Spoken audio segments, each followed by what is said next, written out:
Hi weavers, welcome to our channel. టాలీవుడ్లో ఉన్న senior హీరోలే కుర్ర హీరోల కంటే వేగంగా మూవీలు అయితే చేస్తున్నారు. అందులో కింగ్ నాగార్జున ఒకరు. ఇక చాలా కాలంగా ఎంతో స్పీడ్గా సినిమాలు చేసుకుంటూ వచ్చిన ఆయన ఈ మధ్యకాలంలో మాత్రం కాస్త స్లో అయ్యారు. అయితే దీనికి తోడు భారీ హిట్ కోసం వేచి చూస్తున్నారు. ఈ క్రమంలోనే తాజాగా నా సామిరంగా అనే చిత్రంతో సంక్రాంతి పండుగ సందర్భంగా ప్రేక్షకుల ముందుకు వచ్చిన సంగతి తెలిసిందే. ఇక దీనికి మంచి టాక్ అయితే రావడంతో రెస్పాన్స్ కూడా బాగానే వస్తుంది. దీంతో వసూలు కూడా దక్కుతున్నాయి. ఈ నేపథ్యంలో నాగార్జున నా సామిరంగా 5 రోజుల కలెక్షన్స్ వివరాలు ఏంటనేది ఇప్పుడు చూసేద్దాం.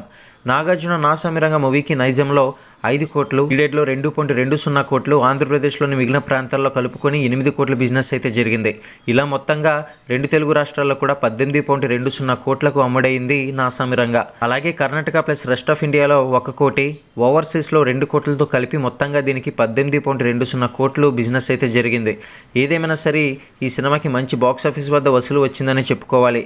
ఇక నా సామిరంగా మూవీకి 2 తెలుగు రాష్ట్రాల్లో కూడా 5వ రోజు రెస్పాన్స్ అయితే తగ్గిపోయింది. ఫలితంగా 2.50 కోట్లు షేర్ అయితే రాబట్టింది ఈ సినిమా. 5.90 కోట్లు గ్రాస్ అయితే వచ్చింది ఈ సినిమాకి. మరిన్ని బాక్సాఫీస్ లేటెస్ట్ అప్డేట్స్ కోసం ఛానల్ని సబ్స్క్రైబ్ చేసుకోండి.